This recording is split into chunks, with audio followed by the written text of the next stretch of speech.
Saludos, cibernautas de Proceso Digital y Departamento 19. Les saluda la periodista Verónica Castro. En esta oportunidad me acompaña don Rolando Alvarenga. Él es el presidente de la Federación de Cámaras Federación de Cámaras e Industrias de Honduras. Bienvenido. Muy buenos días, Verónica. Es un placer realmente estar con usted. Sí, yo soy el presidente de la Federación de Cámaras de Comercio e Industrias de Honduras, que abarca todas las cámaras a nivel nacional en los 18 departamentos hasta el Mosquite, y las cámaras binacionales, que es como decir Honduras-Italia, Honduras-España, Honduras-Alemania, Honduras-Rusia, hay ahora Honduras-China, y así diversas binacionales y también profesionales, como por ejemplo profesionales como CAPROE, que es Cámara de Productos Equivalentes, que son los productos no de compañías transnacionales, genéricos en la parte tanto agrícola como veterinaria, ¿verdad? Y también estamos en la Cámara de Comercio de Tegucigalpa, ¿verdad? Y en el COER. Entonces, don Rolando, si queremos saber el impacto de las últimas decisiones que ha tenido el Banco Central de Honduras con respecto a tasa de política monetaria en encaje legal, usted es el mejor para poder hablar y del impacto que esto va a tener a nivel de pequeña y mediana empresa.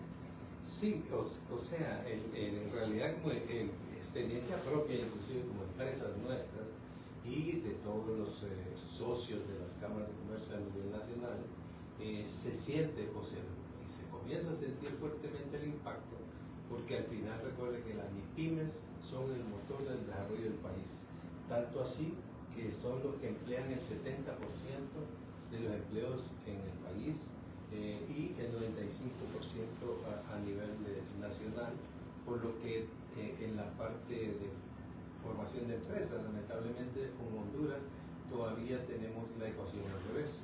¿Por qué? Porque hay 330.000 empresas que generan impuestos, ¿verdad? Para escuelas, para salud, para infraestructura productiva, y hay 1.200 empresas, 1.200 millones, 1.2 millones de empresas que son informales, ¿verdad? Nosotros tenemos que convertir a esas empresas, que el gobierno tiene que trabajar con normativas que faciliten que la empresa se integre y que sea una empresa formal. ¿Por qué? Porque si yo soy una empresa formal, tengo acceso al crédito en primer lugar, tengo acceso al crecimiento, a mejores intereses, que eso lo vamos a tocar, que eso es lo grave en este momento, pero sí nosotros como país necesitamos eso para tener todo lo que se necesita en la parte social, diríamos, que podamos como país, como gobierno, poder dar mayores facilidades al que no tiene las oportunidades, pero que todos, aunque sea poco, pero todos paguemos impuestos, ¿verdad? Porque lo normal es que entre más gana, más paga. Eso es lo normal. Yo como empresario, si gano más, pago más impuestos, ¿verdad? Hasta un 35% de impuestos, ¿verdad? Entonces, creo que esto conviene facilitarle al que quiere emprender, facilitarle que solo llegue a una oficina y que en el mismo día puede salir con su documentación necesaria, con su RTN, para que el país crezca. Pero cuando es muy engorroso llegar a formalizarse, la gente prefiere quedarse en una forma informal, ¿verdad? Pero ¿qué es lo que sucede en esto? Usted ve en los mercados con préstamos altísimos, en tasas diarias, a veces hasta el 10-20%, en una tasa diaria, que es algo que hace que se encarezca la canasta básica y los productos que se venden a nivel del pueblo. ¿Y este año cómo ha estado este número de gente que se dedica al comercio y que ha ingresado a las filas de la formalidad? Sí ha habido un crecimiento. Por ejemplo, en la Cámara de Comercio registraba en la Tegucigalpa más o menos 5.500 nuevos emprendimientos que se han formalizado, pero son pocos para las necesidades del país, y al final también no tenemos las estadísticas reales de cuántas desaparecen, que eso es lo ideal. La federación trabaja en eso, formar la gente, por ejemplo, en contabilidad para no contadores, finanzas para no financistas, cómo llegar a integrar una empresa, formalizarla y que no muera en 1, 2, 3 años de su periodo. ¿Por qué? Porque ustedes es el valor de invertir y formar una empresa, crear un empleo, cuando un empleo puede llegar a costar entre 500 y 600 mil lempiras al año, ¿verdad? Como mínimo 250 mil lempiras para tener un solo empleo. Y usted sabe que normalmente nosotros tenemos empresas familiares, la mayoría de micro y pequeñas empresas son empresas familiares que comienzan empleando por ejemplo, en una panadería a sus hijos, a parientes, a la familia en sí, y después comienzan a generar empleo a otras personas, y así es como se desarrolla el país, ¿verdad? Porque eso es lo que necesitamos, que haya un crecimiento real, que haya mayor inversión, tanto interna, principalmente, como externa. Tenemos que dar las condiciones a la familia, a los emprendedores, para que ellos crezcan, que tengan facilidades, préstamos reales que les pueda facilitar su crecimiento y pasen de micro a pequeña y de pequeña a mediana y por qué no a una gran empresa. Y cuando hablamos de darle las condiciones, y si en el contexto actual en el que estamos, usted nos decía, vamos a hablar de las tasas, y la forma en que la tasa de política monetaria, que es el valor en que el Banco Central le presta a los bancos, y luego uno va y pide un préstamo y vamos viendo que en agosto aumentaron las tasas. Ahorita se está esperando, Rolando, que sigan aumentando más, y las MIPYMES resienten esto. Mire, yo creo que recordemos que estaba a 3% la tasa de política monetaria, de repente en agosto subió al 4%. Subir las tasas de interés, la tasa activa. Entonces pasó de 12, 12,5 que estaba a 15,5 y más a los préstamos. Entonces imagínense que alguien tiene una casa o que tiene un negocio que sacó un préstamo y le sube la tasa, ¿cuánto le significa? Y después del 4 subió al 5.7%, que es prácticamente el encaje donde los bancos tienen que depositar en el Banco Central del dinero que tienen para que sirva como respaldo. Entonces, ¿qué es lo que sucede?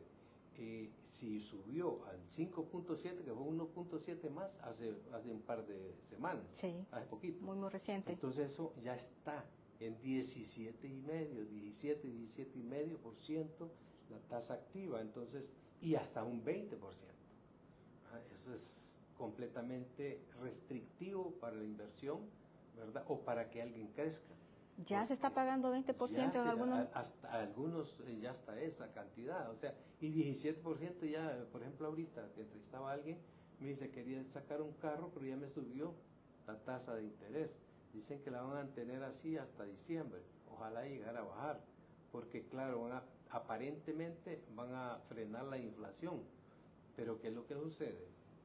Si la gente sacó un préstamo a esa cantidad, a esa tasa, definitivamente va a tener que subir los precios, y entonces es una cadena negativa para la parte tanto de producción, para las compras.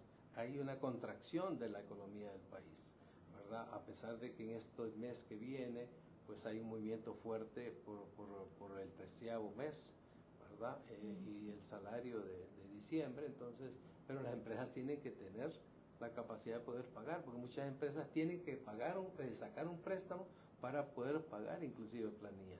Entonces, todos estos factores afectan fuertemente a la generalidad del pueblo, porque al final todo esto hace que se contraiga la economía, no hay el suficiente desarrollo, que debería haber un movimiento alto.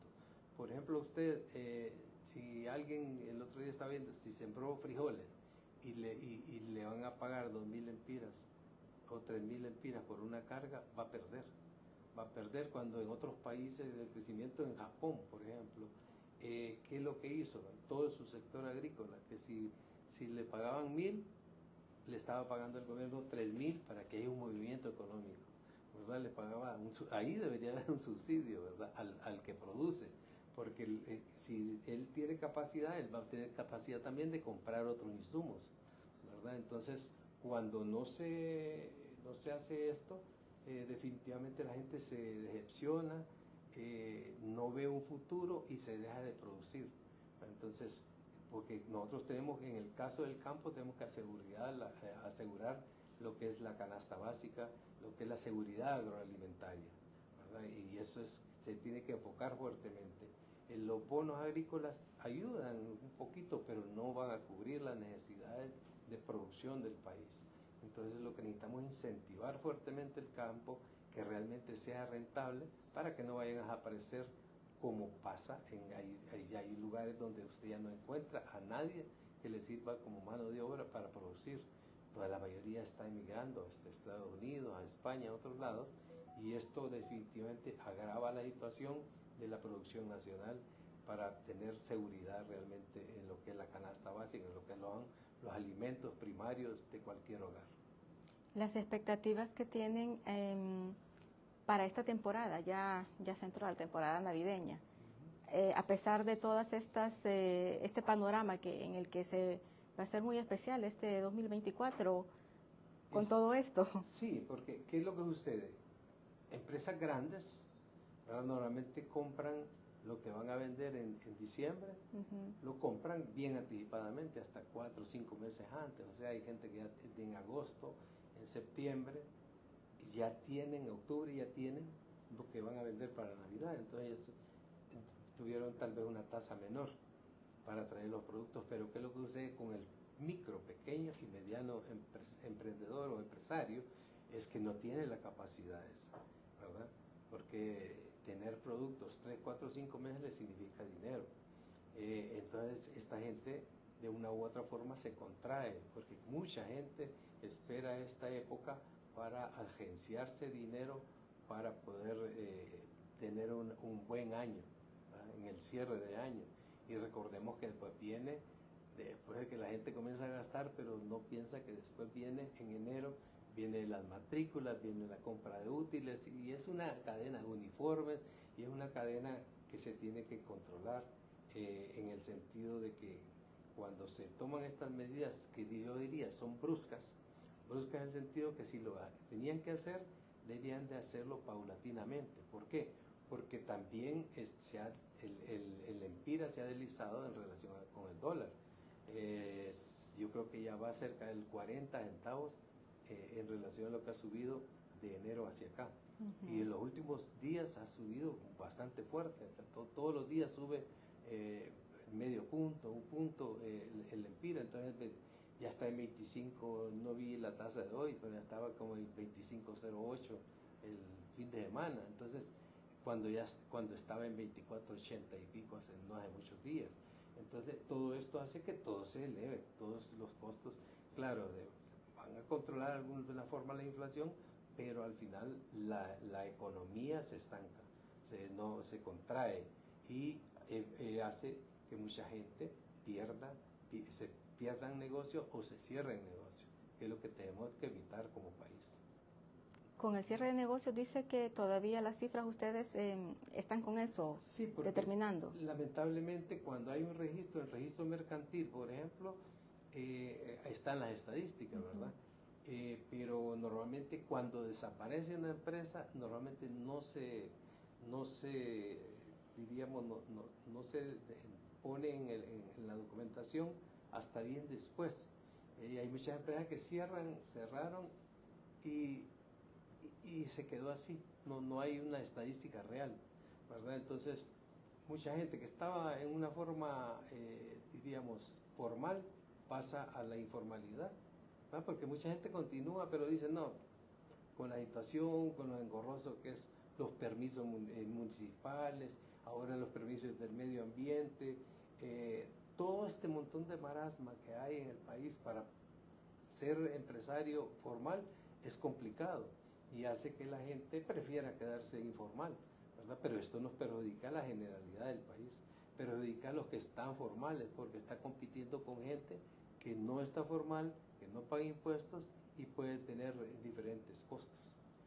Y cuando hablamos de formalidad, pago de impuestos y se menciona reformas tributarias que de cierta forma crean tensión, en el Congreso no logran ponerse de acuerdo para decir si va a pasar. Entonces está esta expectativa a nivel de las cámaras, ¿qué se piensa? A nivel de estos pequeños empresarios. Sí, mire, la ley de justicia tributaria se mandó una gran cantidad de información para reformar muchas cosas.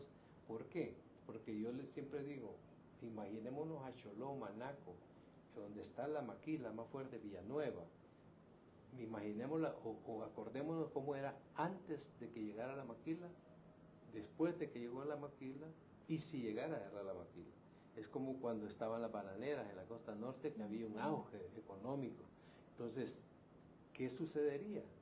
¿Por qué? Porque se han perdido una buena cantidad de empleos por factores tal vez externos, internos, pero ¿qué es lo que está sucediendo? Todo esto no solo es el empleo directo de la maquila, sino todo lo que significa en los alrededores de las ciudades, ¿verdad? Porque incluyen a las gasolineras, abarroterías, casas que se alquilan, los que venden las baleadas ahí cerca donde están, usted ve los puestos de comida que están afuera, toda esta gente vive de eso, ¿verdad? No es, o sea, lo que significa empleo indirectos es altísimo, un altísimo en las ciudades. Entonces, y la cantidad de personal flotante que hay en esos lugares es grandísima. Entonces tenemos que pensar en eso. La otra situación, yo en lo personal estoy completamente de acuerdo, y las cámaras también, que todos debemos de pagar impuestos. Pero ¿qué es lo que sucede? En esto de la maquila, normalmente es empleo que producen, ¿verdad? Hay cantidad de países, aquí nomás en El Salvador, Guatemala, no digamos México, están atrayendo a la gente, dándoles todas las facilidades para que se instalen ahí, casualmente para la generación ¿cómo se llama?, de puestos de trabajo. Porque, por ejemplo, nosotros tenemos que pensar en el nearshoring, que son las empresas que están tal vez en Asia, que se vienen aquí por la cercanía del mercado, ¿verdad? Se trasladan acá, y por el mercado natural de nosotros es Centroamérica y Estados Unidos, ¿verdad? México es del que más ha aprovechado eso, casi con 40 mil millones de dólares. Todos estos factores son los que tienen que tomar en cuenta. Nosotros deberíamos estar absorbiendo por lo menos unos 5 a 7 mil millones de dólares que nos servirían fuertísimo en este sistema. Y creo que es factible, ¿verdad? Solo es que si las reglas del juego, las normativas sean claras para que haya inversión. ¿Por qué? Porque los inversionistas nos ven de arriba hacia abajo y están viendo todo y se mueven hacia donde tienen las mayores facilidades, el país que le da mayores facilidades. No necesariamente tiene que haber facilidades de que los sueldos más bajos, porque Honduras es el segundo país donde tiene el salario mínimo más alto después de Costa Rica, pero Costa Rica igual tiene una gran cantidad de empresas que llegan ahí, pero ya están al nivel de la parte tecnológica. Y es una distancia muy alta lo que tenemos, a pesar de que aquí usted ve los arneses, nosotros tenemos una mano de obra muy calificada, pero necesitamos formar más gente en esta área, pensar en estos proyectos que están ahí, que pueden venir, y si nosotros formamos a la gente en lo que debe ser. Cuando usted dice los inversores ven lo que pasa abajo y ven, por ejemplo, en una Tegucigalpa donde los médicos están en protestas, ven lugares donde hay cierre de maquilas, donde los empleados están exigiendo sus derechos. ¿Qué imagen da Honduras con estos? Es que ese es el problema. Nosotros tenemos que cambiar esa visión por la parte de inseguridad, tanto inseguridad jurídica como inseguridad ciudadana, porque usted ve que las maras y pandillas, que es algo muy fuerte aquí en Honduras, se tiene que controlar eso, porque hay empresas que desaparecen porque están pagando cantidades enormes en lo que es esta parte entonces, de extorsiones. De la extorsión, sí. Exactamente, es algo que se tiene que medir, que es bien que subió de 8 a casi 11%. Entonces, estos son enfoques para tener una mejor oportunidad a la gente de que venga a invertir al país, cuando ven todos esos factores, ¿verdad? En conjunto, la gente, las grandes inversiones mundiales, ven eso y se instalan donde tienen las mejores condiciones, definitivamente. Usted ve en El Salvador que ya en la parte de seguridad, ¿verdad? Ciudades ciudadanas han mejorado enormemente, pero todavía le falta la credibilidad como país, ¿verdad? Y nosotros con poco, como dicen, ajustando un poquito mejor la parte de todos estos factores, el país podría ser muy atrayente, porque estamos a 2 horas en avión y a un día y pico en barco del mayor mercado que tenemos a nivel mundial, ¿verdad? Que es Estados Unidos, y a lo demás que tenemos aquí nomás en Centroamérica, que es un mercado principal porque está también ahora de movimiento. Entonces, yo creo que cuando nosotros lo veamos, si por ejemplo ahorita que vienen las elecciones, los candidatos firmaran un pacto social, un pacto fiscal, donde todos, hay cosas comunes que el país necesita que ya se conocen, ¿vale? La infraestructura en la parte de salud, la infraestructura en la parte de educación, son problemas estructurales que vienen arrastrando, pero ¿cómo arreglar el problema de la ENE? ¿Vale? Que es como dicen, es el hoyo negro en la parte fiscal del país. Entonces, la calidad de energía que nosotros tenemos de muy mala calidad, ¿verdad? Todos esos factores son los que hacen que un país sea competitivo. Tenemos que mejorarlos, y yo creo que si firmaran un documento donde, por ejemplo, los candidatos de cada partido se comprometan a trabajar juntos después de las elecciones primarias o internas, ¿verdad? Y después igual en la parte ya en las elecciones generales, pensando en el país, en una visión de país, en un plan de país que existe, pues nunca se aplica. Entonces, nosotros nos ponemos a pensar a 10 o a 20 años, y que sigamos, si sale un gobierno, pues se siga lo bueno que esté haciendo un gobierno, el país se va a levantar, ¿verdad? Los ejemplos, ahí está Singapur y un montón de países, el mismo Japón, Alemania, que cuando la Segunda Guerra Mundial quedaron en cenizas, diríamos, ¿verdad? Y después se comenzaron a levantar ¿en base a qué? A la parte de educación, mejorar, como le digo, la parte agrícola, para después pasar a la parte de innovación tecnológica. Falta mucho esta fase. Y se habla mucho de esta falta de cercanía con las actuales autoridades, este gran diálogo para que se camine todo en la misma ruta. Sí. Con la parte de Fede Cámaras, ¿cómo ha sido esta relación? Nosotros tenemos muy buena relación, por ejemplo, con Infop, ¿verdad? Infop hace un gran trabajo en la parte de educación, pero lamentablemente necesitamos 10 veces lo que Infop hace, ¿verdad? Que es un muy buen esfuerzo en la parte técnica. ¿Qué es lo que sucede? Que la gente se certifica, ¿verdad? En Infop, y hay alguien que ya está listo para llevárselo a Estados Unidos. Entonces, ¿qué es lo que significa? Que existe la oportunidad, porque la gente al final termina mandando dólares con las remesas, pero necesitamos formar. ¿Por qué? Porque, por ejemplo, en talleres de metal mecánica, en rectificación de motores, en la parte de refrigeración, electricidad, en la parte de soldadura, el láser, por ejemplo, necesitamos ir formando más gente. ¿Vale? Con el Ministerio, la Secretaría de Desarrollo, igual tenemos un convenio donde, no sé si usted se ha dado cuenta, casualmente ahorita el miércoles y el jueves de todo este año hay una feria de artesanales de toda la gente, emprendedores, que está ahí todos los miércoles y jueves, ¿verdad? Hay como 33 emprendedores que están acá, pero igual ahorita acaba de pasar una en Olancho, ahorita para el Día de los Difuntos, y así tenemos en 17 ciudades del país que estamos conjuntamente trabajando, pero lo que queremos trabajar igual con el Ministerio de Transparencia. ¿Para qué? Porque este grupo de personas debería de fornecer las necesidades del gobierno, las compras, que es obligatorio que el 30% de las compras sean para MIPYMES, pero no se lleva a cabo. Entonces, ese cambio lo tenemos que dar, porque va a ser la forma de que crezcan y no solo queden en ciertas manos los que fornecen la parte que necesita el gobierno, sean útiles, sea alimentación y una serie de cosas. Entonces queremos hacerlo con esta gente para que le entren a ese tipo de proyectos y a la vez que se formalice. Es un proyecto grande, importante, que está como veedor, está el PNUD, ¿verdad? Entonces tenemos una buena relación con estas dos, principalmente estas dos actividades del gobierno, y debemos de hacerlo entre más, ¿verdad? Porque al final todos somos hondureños.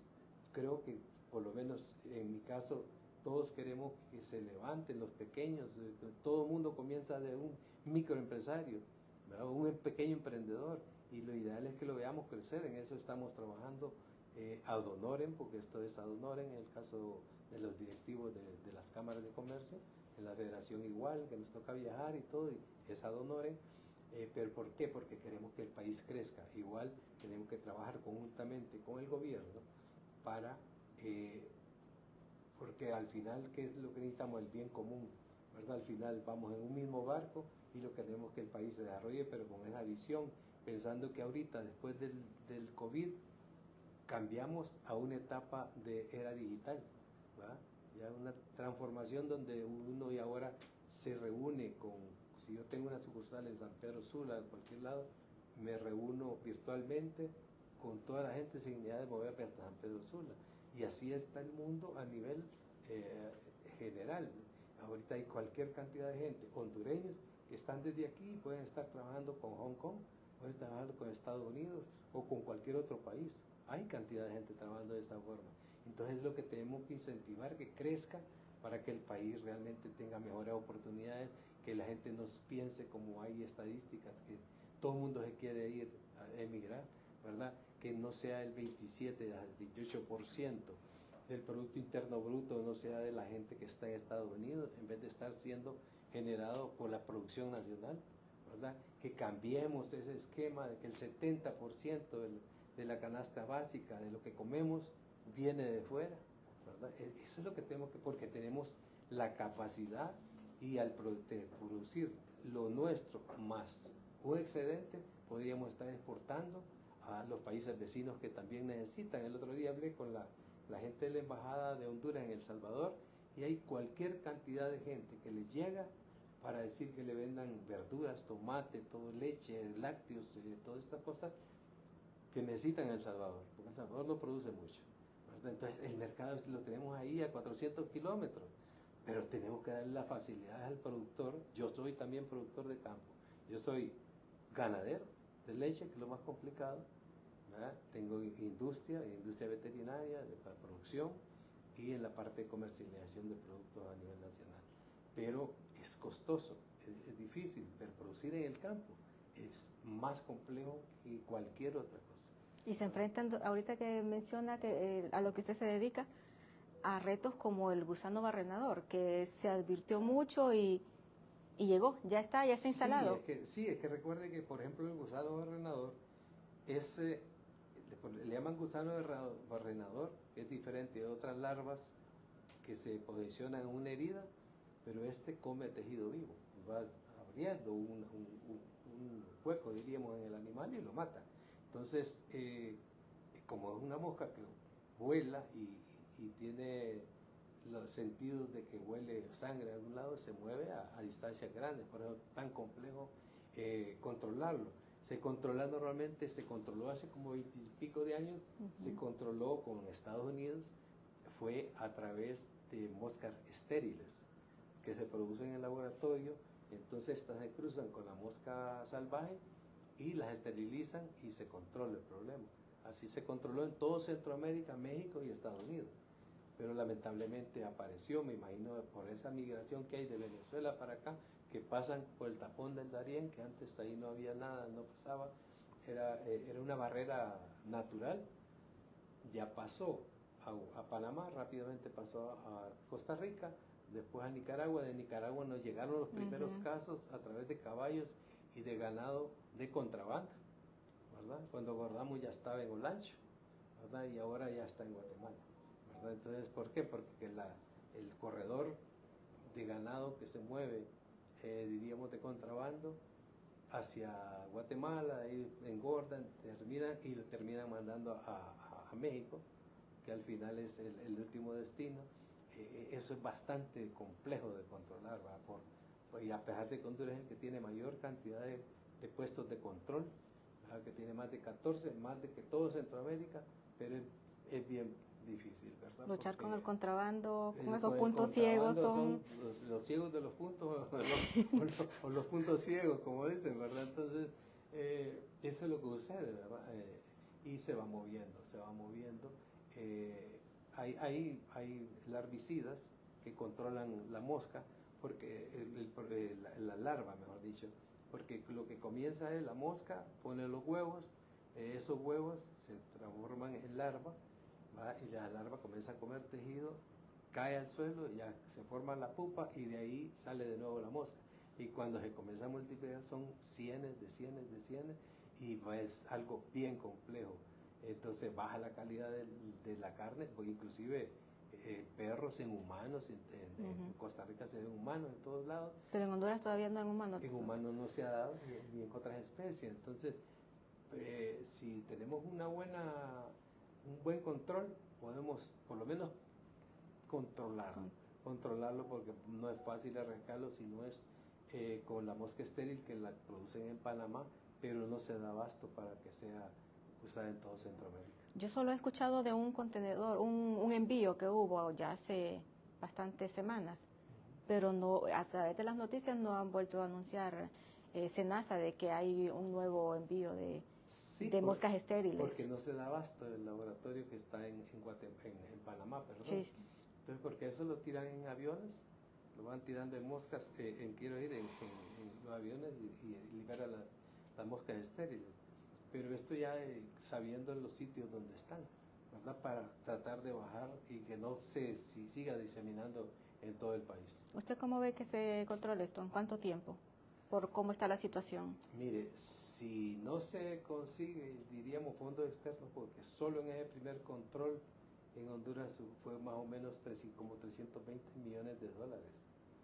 Una inversión. Y con toda la ayuda de Estados Unidos, ¿verdad? Porque ellos protegiéndose ellos, ¿verdad? Entonces, todo esto ha hecho que sea más complejo, ahorita es más complejo controlarlo. Si no se unen esos países grandes, a México le afecta porque equivale, creo que son como cada peso invertido como equivale a 45 de pesos de pérdidas por el problema porque se pierde la calidad del cuero, ¿verdad? La calidad de la carne, muerte de animales, una serie de factores fuertes, a pesar de que no es una pandemia como otras cosas, porque es controlable, ¿verdad? Si se llega a controlar la mosca, si hay una buena educación, nosotros como empresas hemos estado tratando de informarle a la gente para que sepan cómo manejarlo, que realmente la gente notifique, o sea, que avise inmediatamente que ve un caso, como se describe, que inmediatamente lo mande a SENASA para que se controle, porque como le digo, es un spray o hay ungüentos especiales donde le mata las larvas y puede controlar un caso así, ¿verdad? Pero si la gente no está concientizada, ese es el problema. Debe haber una campaña a nivel general, inclusive en las escuelas, que los niños son más curiosos, que sepan cómo es la larva, cómo se forma ya en una herida, para que haya un control real. Necesario.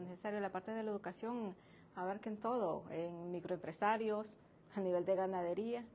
En todos los sectores, mire, si un país no está educado, difícilmente vamos a progresar. Nosotros necesitamos enfocarnos en la educación, así como este japonesito que ha andado por ahí consiguiendo plata. Debe de haber un enfoque fuerte. Por ejemplo, el COEP hace escuelas, se arregla escuelas, pero es un lunar. Entonces necesitamos la generalidad, el gobierno que realmente, en vez de conseguir más armas, más helicópteros, que se enfoquen en la educación.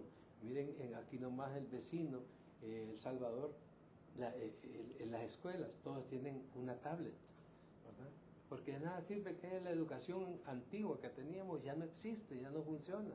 Entonces el niño ya tiene que estar en el mundo actual, ¿verdad? En el mundo actual, y ahí es donde se tiene que enfocar el país en general, tanto los empresarios, los mismos obreros y el gobierno como tal, como cabeza de la parte educativa, pero ya con un cambio de mentalidad. Ya no es la educación que como yo me fijo niños ahí, por ejemplo, en el lado de mi finca o dentro de la misma finca, donde niños le dan un diploma de 6º grado y no saben leer, ni escribir, ni multiplicar, ni sumar siquiera.